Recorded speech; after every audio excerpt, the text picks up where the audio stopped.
ಸಿದ್ದರಾಮಯ್ಯ ಕರ್ನಾಟಕವನ್ನ ರಾಕ್ಷಸ ರಾಜ್ಯ ಮಾಡಿದ್ದಾರೆ. ಜಾತಿಗಳ ನಡುವೆ ಬೆಂಕಿ ಹಚ್ಚುವ ಕೆಲಸವನ್ನ ಮಾಡ್ತಾ ಇದ್ದಾರೆ. ಹೀಗಂತ ಗದಗದಲ್ಲಿ ಮಾಜಿ ಸಚಿವ ಹಾಲಿ ಶಾಸಕರಾಗಿರುವಂತ ಜನಾರ್ದನ್ ರೆಡ್ಡಿ ವಾಗ್ದಾಳಿಯನ್ನು ನಡೆಸಿದ್ದಾರೆ. ಗ್ಯಾರಂಟಿ ಹೆಸರಲ್ಲಿ ಜನರನ್ನ ಮರಳು ಮಾಡುವ ಕೆಲಸ ನಡೀತಾ ಇದೆ.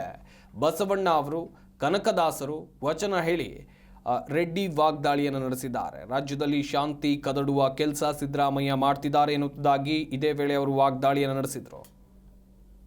ಸಿದ್ದರಾಮಯ್ಯನವರು ಇವತ್ತು ಜಾತಿ ಗಣತಿ ಅನ್ನುವಂಥ ಒಂದು ಹೆಸರಲ್ಲಿ ಜಾತಿಗಳ ಮಧ್ಯೆ ಬೆಂಕಿಯನ್ನು ಹಚ್ಚಿ ರಾಜ್ಯದಲ್ಲಿ ಒಂದು ರಾಕ್ಷಸ ರಾಜ್ಯವನ್ನಾಗಿ ಪರಿಗಣಿಸಿ ಜನರಲ್ಲಿ ಒಂದು ಒಗ್ಗಟ್ಟನ್ನು ವಿಭಜನೆ ಮಾಡೋದ್ರ ಮೂಲಕ ಜನರಲ್ಲಿ ಮತ್ತು ರಾಜ್ಯದಲ್ಲಿ ಶಾಂತಿಯನ್ನು ಕದಡುವಂಥ ಒಂದು ಕೆಲಸ ಈ ರಾಜ್ಯದ ಮುಖ್ಯಮಂತ್ರಿನೇ ಮಾಡ್ತಿರುವಂಥ ಈ ಸಂದರ್ಭದಲ್ಲಿ ಎಲ್ಲ ವಿಚಾರಗಳನ್ನ ಇವತ್ತು ಬೆಲೆ ಏರಿಕೆ ಆಗಿರ್ಬೋದು, ಜಾತಿ ಗಣತಿ ಆಗಿರ್ಬೋದು, ಇವತ್ತು ನಮ್ಮ ಕರ್ನಾಟಕ ರಾಜ್ಯದಲ್ಲಿ ಒಂದು ಕೆಟ್ಟ ಆಡಳಿತವನ್ನು ಮಾಡ್ತಾ ಇರುವಂಥ ಸಿದ್ದರಾಮಯ್ಯನವರು ಇವತ್ತು ಜಾತಿ ಗಣತಿ ಅನ್ನುವಂಥ ಒಂದು ಹೆಸರಲ್ಲಿ ಜಾತಿಗಳ ಮಧ್ಯೆ ಬೆಂಕಿಯನ್ನು ಹಚ್ಚಿ ರಾಜ್ಯದಲ್ಲಿ ಒಂದು ರಾಕ್ಷಸ ರಾಜ್ಯವನ್ನಾಗಿ ಪರಿಗಣಿಸಿ ಜನರಲ್ಲಿ ಒಂದು ಒಗ್ಗಟ್ಟನ್ನು ವಿಭಜನೆ ಮಾಡೋದ್ರ ಮೂಲಕ ಜನರಲ್ಲಿ ಮತ್ತು ರಾಜ್ಯದಲ್ಲಿ ಶಾಂತಿಯನ್ನು ಕದಡುವಂಥ ಒಂದು ಕೆಲಸ